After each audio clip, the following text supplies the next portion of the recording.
함께 인사 나누겠습니다. 밤새 안녕하셨습니까? 인사하겠습니다. 밤새 안녕하셨습니까? 네, 세상이 하도 어수선하고 저와 여러분은 이 세상에 버려진 존재입니다.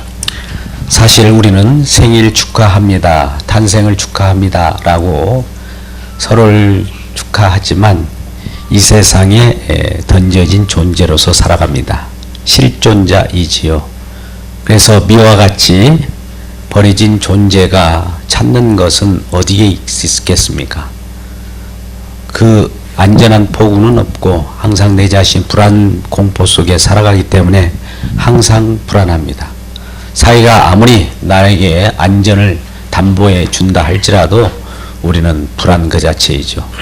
언제나 누가 나를 쫓아오는 것 같고 또 도망가는 것 같은 그런 느낌으로 살아가는 것이 저와 여러분입니다.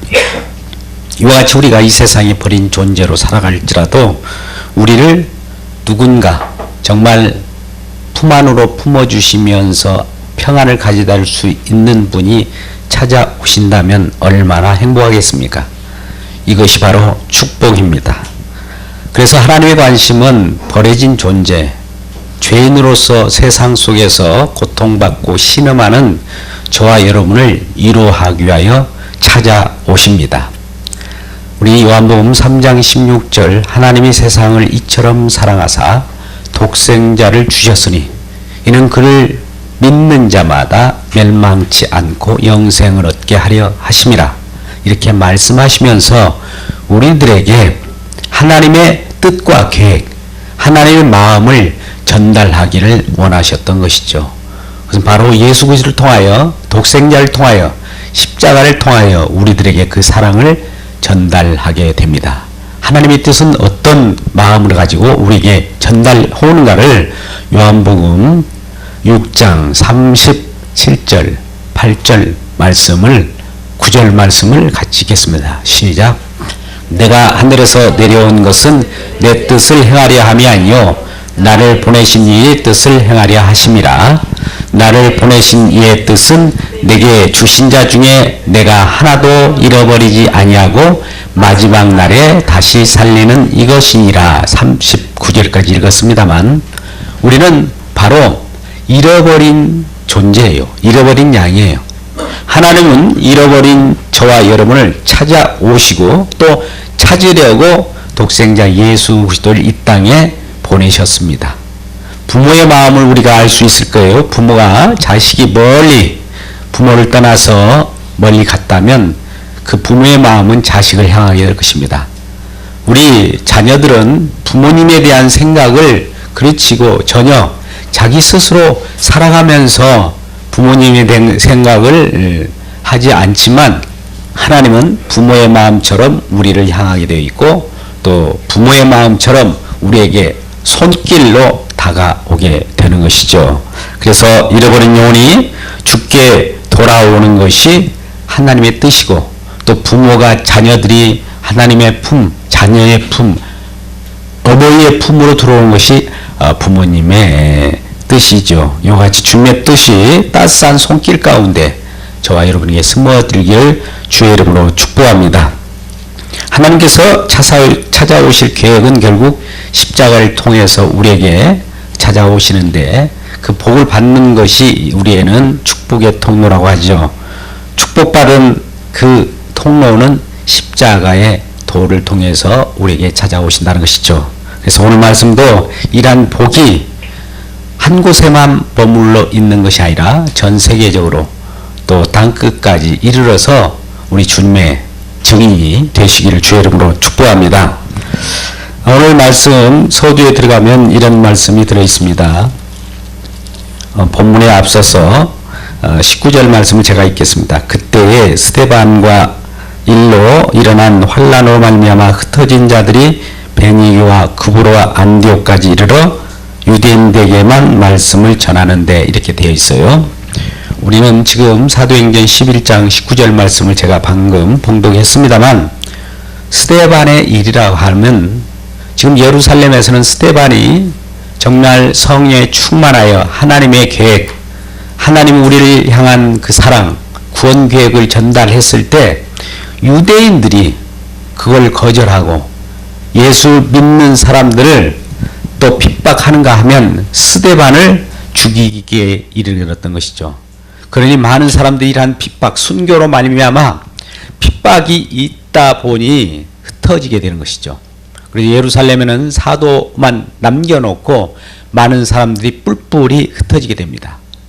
어떻게 보면 우리는 그 뿔뿔이 흩어지는 속에도 그냥 그 핍박 때문에 도망가는 신세지만 도망가는 그곳에 민들레 홀씨처럼 새로운 복음의 씨앗을 심겨지는 놀라운 하나님의 계획이 있다는 것이죠. 우리는 어느 좋은 곳에서 같이 정들고 기뻐하면 그것을 떠나기를 싫어합니다. 근데 하나님의 목적은, 하나님의 계획은 땅 끝까지 생명의 복음이 증거되어서 누군가 살릴 자를 살리고 잃은 양을 찾아내야 되는데 그곳에만 머무를 수 없기에 하나님은 서로 기뻐하고 즐거워하는 그들에게도 새로운 핍박을 통해서 그것이 역설적으로 많은 사람들을 구원을 주는 그러한 일로 가져간다 이 말입니다. 그래서 결국 예루살렘에는 큰 핍박이 있을 때 스데반의 순교로 말미암아 많은 사람이 도망갔을 때 그들이 이제 구부로 또 베니게 안디옥까지 이르렀다는 것이죠. 그곳에 와서도 모든 복음은 유대인에게만 전했던 것으로 되어 있습니다. 유대인에게만 말씀을 전하는데 그 중에 구브로와 구레네 몇 사람이 안디옥에 이르렀다. 구브로와 구레네 사람 몇 사람인지 복음을 듣고 그 믿게 되었는데 이러한 또 소수의 몇 사람이 안디옥에까지 이 복음을 증거하기 위하여 들어갑니다. 이제 헬라인에게도 말하여 주 예수를 전하게 되니, 자, 유대인이라고 하는 본거지인 예루살렘으로부터 온 유대와 사마리아와 땅끝까지 이 복음은 전파되는데 이제 유대인 지역 예루살렘 지역뿐만 아니라 이방인 지역 헬라 지역 로마 지역까지 말씀이 전파되는 그런 모습이 20절에 나와 있었고 21절에 주의 손이 그들과 함께 하심에 수많은 사람들이 믿고 주께 돌아오더라. 잃어버린 양, 버려진 존재, 하나의 품을 떠난 자들이 부모의 품 안으로 들어오듯이 주의 손이 미침에 주의 손으로 들어온 거예요. 이 세상 지금은 하나님이 창조하신 주의 손 안에 있습니다. 우리 모두는 손 안에서 거하는 자들입니다. 아무리 제 아무리 발부둥치고 홀로 유아독존으로 살아간다 할지라도 주의 손에 있는 것이죠. 그래서 주의 손이 그들과 함께 하심에 부모의 손길이 부모의 마음이 하나님의 손길이 하나님의 마음이 그들에게 미치게 되므로 많은 사람들이 믿고 주께 돌아오더라 라고 21절에서 말씀하고 있는 것입니다. 그래서 예루살렘에 이러한 소식이 전해되게 된 거예요.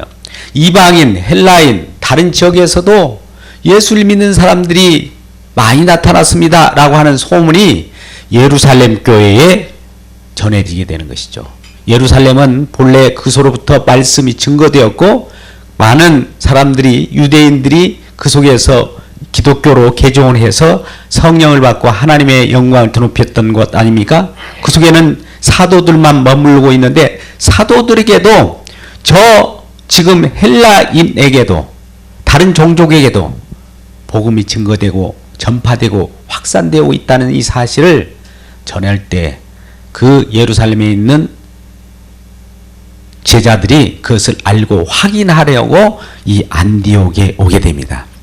예루살렘 제자들 중에 이제 바나바라고 하는 자를 그 안디옥에 가서 확인차 오게 되는데 이 안디옥에 이르는 바나바가 23절에 그가 이르러 하나님의 은혜를 보고 기뻐하며 모든 사람에게 굳건한 마음으로 주와 함께 머물러 있으라 권했다. 주와 함께 머물러라. 자, 하나님의 품을 떠난 자들이 이제 하나님의 품 안에 들어왔단 말입니다. 그러니까 주와 함께 머물러 있으라는 거예요. 품 안에 들어온 자식이 또 나가면 되겠습니까? 하나님 앞으로 나아온 저와 여러분이 하나님의 품을 떠나지 않기를 주의 이름으로 축복합니다. 주님 앞으로 또 하나님 앞으로 나온다고 하는 것은 하나님의 계획이에요. 우리는 처음에 하나님으로부터 이 세상에 나왔습니다. 태어나서 또 하나님의 품 안으로 또 돌아가게 되어 있어요. 모든 창조의 세계 속에서 그냥 창조의 세계가 일어나는 것이 아니라 하나님을 증거하기 위하여 이 세상이 창조된 거예요. 또 하나님이 우리를 불러내시고 우리를 구원하신 목적도 구원하신 그분의 은혜를 찬송하기 위하여 그렇습니다. 부르신 자들을 또 의롭다 하시고 의롭다 하신 우리들을 영화롭게 하신 다음에 그렇게 영화롭게 하신 우리 주님을 증거하고 그 예수만이 우리의 주님이시오 예수만이 나의 모든 생명이라고 하는 이 말씀을 증거할 때 우리들에게는 새로운 축복의 역사가 일어나는 것이죠. 우리는 사망의 권사에 노리던 사들입니다. 그런데 예수님께서 요한복음 5장 24절에서도 말씀하신 바와 같이 이와 같이 내가 진실로 진실로 너에게 이르노니 내 말을 듣고 나 보내신 이를 믿는 자는 영생을 얻었고 심판에 이르지 아니하나니 사망에서 생명으로 옮겼느니라. 예, 사망 가운데 주님의 품을 떠난 자들은 다 사망이에요. 이 세상이 멸망할 때도 그들은 지옥불에 들어갈 뿐입니다.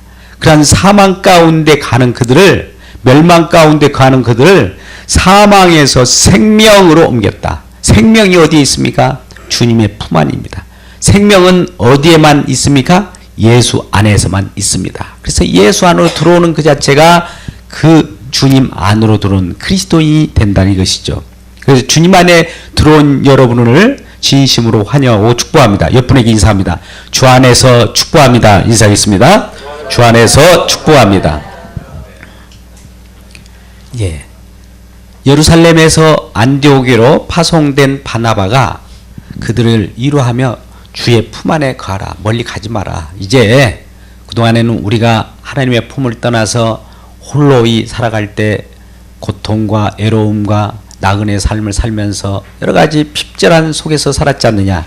이제 주님과 평안을 누리라고 하면서 그 바나바가 그들 모인 무리들에게 가르치기 시작하는데 스스로 가르치는 것도 있겠지만 주의 종을 찾아서 불러다가 같이 협력하는 사역을 하죠. 그가 누구죠? 바로 바울이라고 하는 자예요. 바울은 지금 다소에 가 있습니다. 다소를 찾아서 다소를 방문한 이 바나바가 그 바울을 설득해서 안디옥으로 오게 합니다. 그래서 같이 공동 목회를 하기 시작하죠. 서로를 지지하고 서로를 위로하면서 하나님의 복음의 말씀이 잘 전파될 수 있도록 하는 위로의 바나바가 있었던 거죠. 여러분, 바나바는 우리가 사도행전 4장 37절 정도에 나오는 그분인데 그분은 위로의 아들이라 이렇게 되어 있습니다. 예, 4장 36절 한번 읽어볼까요? 시작. 구불에 난 레이족 사람이 있으니 이름은 요셉이라 사도들이 이끌어 바나바라 번역하면 위로의 아들이라 한다. 이렇게 말씀하고 있죠. 그가 처음에 위로의 사람으로 많은 사람들에게 위로를 하다 보니까 이름이 요셉이었는데 별칭, 닉네임이 바나바라 했던 것이죠. 그는 마음이 선하고 또 가지고 있는 모든 것들 소유를 다 내놓아서 그 목회의 현장에서 주의 복음을 증거하는 데 사용될 수 있도록 내어놓은 자입니다. 물론 목회에 이러한 헌금, 밭을 팔아서 내놓는다는 것은 나는 이제 이 세상에 소유가 없습니다. 주님이 나의 모든 것입니다라고 하는 고백이에요. 고백이 일어날 때 그러한 일이 일어나는 것이지 우리가 소유를 팔아 땅을 팔아서 값을 사도 앞에 갖다 주면 믿음이 생기는 것이 아닙니다. 우리는 믿음이 있을 때, 은혜를 받았을 때 이와 같은 일들이 벌어지는 것이지 반대로 얘기해서는 안 되죠. 그나마 또 바나바는 착한 사람이라고 해요. 행실이 착한 사람이라고 했잖아요. 여러분, 행실이 착하면 구원을 받습니까? 아니죠. 예, 근아입니다. 주의 도, 십자가의 도, 하나님 말씀으로 구원의 말씀을 듣고 하나님의 은혜 가운데 들어가면 착한 행실이 나타납니다. 우리는 항상 이것을 역으로 생각해요. 그러니까 하나님께 나아가는 자는 항상 이런 부분들이 부딪혀져. 먼저 주님을 알게 되면 주님이 주신 그 사랑으로, 주님이 주시는 그 성품으로 많은 사람들이 전달될 때 착한 행실이 나타나는 거예요. 우리는 수련을 하고 돌을 닦고 심신을 단련하여서 착한 사람이 되려고 해도 될 수가 없어요. 착한 행실, 착한 사람, 1호의 사람이 되려고 하면 주님을 확실히 만나기를 주의 이름으로 축복합니다. 주님께서의 성품이 그래요. 하나님의 뜻이 그래요. 하나님 자신이 사랑이에요. 하나님은 사랑이시라. 그렇게 말씀하시잖아요. 그 사랑은 행실로서 여러 가지로 나타날 수 있는 것인데 그것이 착한 행실로 나타나는 것이죠. 그래서 우리는 이 순번을 바꾸면은 율법주의자가 돼요. 행동주의가 돼요. 그래서 남을 비난하게 돼요. 왜 너는 그렇게 하지 못하느냐? 나는 이렇게 해보니까 되더라. 예, 자기 열심이죠. 하나님이 주시는 열심이 아닌 자기 열심은 잠시 잠깐은 달려간다 할지라도 금방 지치게 되고 또 그것으로 지칠 때 상처를 받게 됩니다.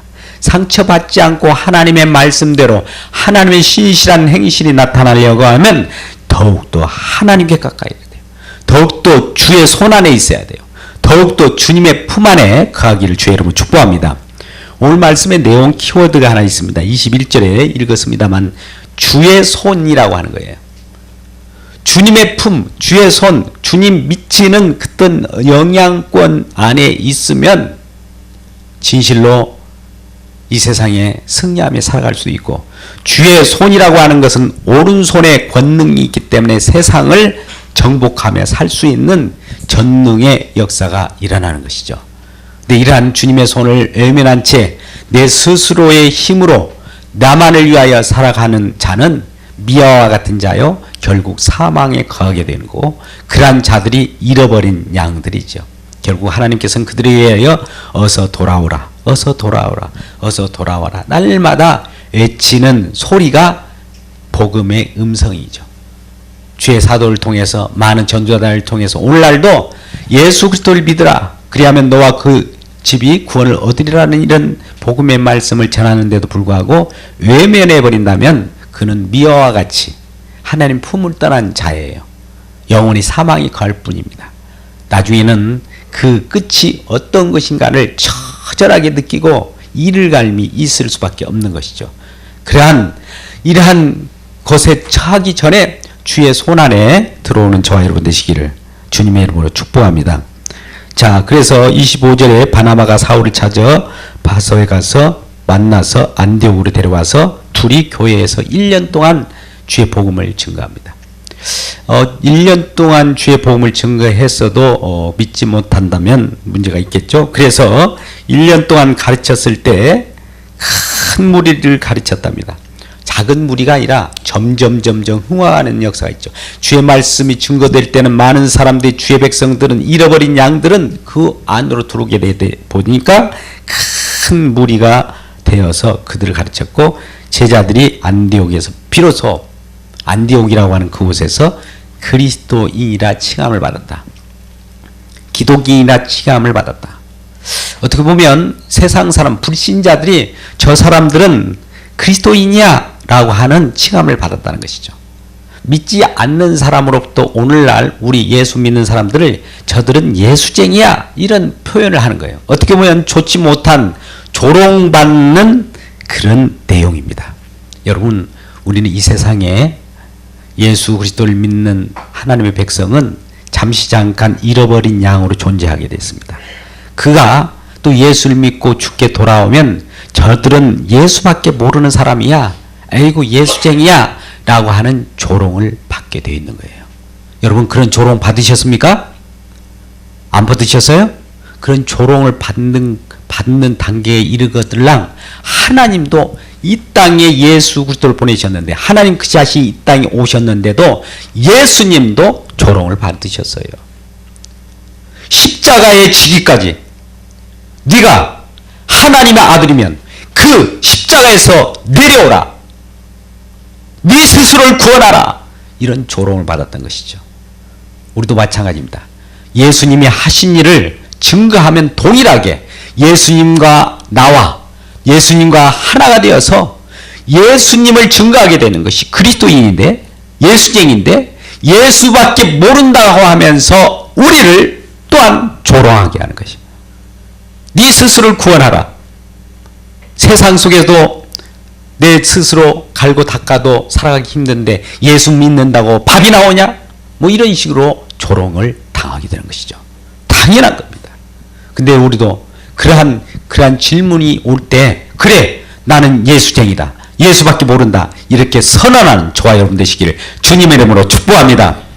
옆분에게 다시 한번 선포해 봅시다. 나는 예수밖에 몰라요. 시작. 나는 예수밖에 몰라요. 네.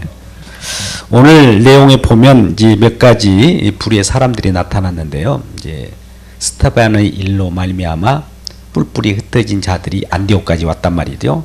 안디옥에 오는 와중 속에서 그 누군가가 그 구브로나 구레네 지역에서 소문을 듣고 또 예수를 믿고 안디옥에 또 와서 같이 만나게 되는 몇몇 사람들이 있습니다. 또 바나바와 사울이라고 하는 그들이 있습니다.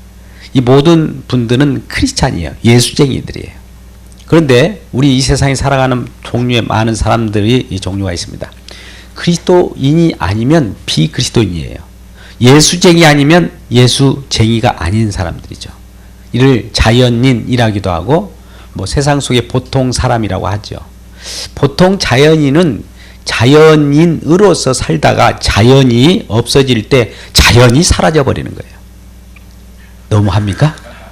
그러나 그리스도인은 주님의 손에 미쳐서 주님의 나라, 하늘나라, 천국으로 이거해서 주님과 더불어서 영원한 생명을 얻는 축복을 얻는 자들입니다. 여러분 어디에 속한 자들입니까? 진정 이 세상에 어떤 자로 살아가기를 원하십니까? 보통 사람들이 이와 같이 자연 속에 살아간다 할지라도 보통 사람과 다른 구별된 삶을 살아가는 자들이 그리스도인이라 이거죠. 그래서 예수 그리스도만 날마다 증거하고 예수 그리스도께서 어떤 일을 하셨다 말씀할 때 그가 그리스도인 것이죠. 이 세상엔 두 종류의 어떤 세계가 흐르고 있습니다. 우리의 표현되는 그 속은 하나님의 말씀으로 이 세상을 창조했기 때문에 창조하신 그 분의 뜻에 의해서 세상이 돌아가요. 말씀으로 돌아갑니다. 말씀에 의해서 운행되어 있어요. 그런데 그 말씀 속에 운행되는지를 알지 못하고 말씀과 거리 있게 살아가는 자, 말씀인 예수 그리스도와 멀리 떨어진 자는 자기 자신 중심으로 살아가게 되죠. 그러나 자기 중심으로 살아가는 이 사람이라 할지라도 말씀인 하나님, 말씀이 육신으로 오신 예수님, 예수님의 손안에 다 갇혀 있는 거예요. 아무리 뛰어봐야 벼룩인 것이죠. 아무리 뛰어봐야 벼룩인데도 자기가 벼룩인지를 모르고 있을 뿐입니다. 그래서 우리 주님께서는 오늘 예수밖에 모르는 저와 여러분에게 축복을 주시려고 날마다 우리들에게 이러한 예수 그리스도를 증거하게 하셔서 점점 더 많은 사람들이 그 예수를 믿고 그 수요에 다 차기까지 하나님께서는 우리를 부르시고 우리를 구원하시는 것이죠. 아까 요한복음 6장 39절 40절 말씀을 봤는데 40절 말씀을 한번 보면 좋겠습니다. 요한복음 6장 49절 말씀을 제가 한번 읽고 40절까지 읽겠습니다. 나를 보내신 이의 뜻은 내게 주신 자 중에 내가 하나도 잃어버리지 아니하냐고 마지막 날에 다시 살리는 이것이라.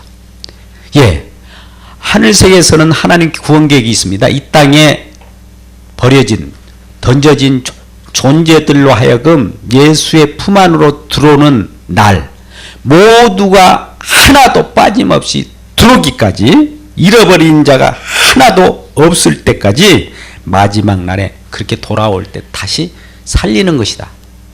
부활로 살리고 영생으로 살릴 때 40절 말씀 내 아버지의 뜻은 아들을 보고 믿는 자마다 영생을 얻는 이것이니 마지막 날에 내가 이를 다시 살리리라. 이렇게 말씀하셔요. 하나님의 계획은 하나님의 관심인데, 하나님의 관심은 우리에게 향한 하나님의 사랑입니다. 하나님의 사랑은 예수 그리스도를 통하여 표현되었습니다. 예수 그리스도를 쫓아와서 예수 그리스도를 믿고 따르고 예수 그리스도를 추종하는 자를 예수쟁이라고 하고 그리스도인이라고 하는데, 그들이 하나도 떨어지지 않고 다 수요가 찰 때 이들을 살리는 것이 하나님의 마음이고 뜻이라는 것이죠. 관심이라는 것이죠. 그런데 이러한 하나님의 관심, 부모님의 관심과는 상관없이 나는 나 혼자 내가 어디에 잃어버린 존재인지도 모르고 내가 지금 이 가는 게 끝이 어디에 이르는지를 모르면서 살아가는 것은 얼마나 어리석은 겁니까? 근데 이러한 우리들에게 어리석은 자들에게도 십자가의 도가 전달되고 그 십자가의 손이 우리에게 미친다면 그 소나기에서 벗어날 수가 없어요. 하나님께서는 우리에게 복음의 안전망을 저와 여러분에게 던져서 그 속에 사랑의 놀라운 원자탄이 우리에게 터트려질 때 그 사랑이 얼마나 큰가를 알게 되고 경험하는 저와 여러분 되시기를 주님의 이름으로 축복합니다.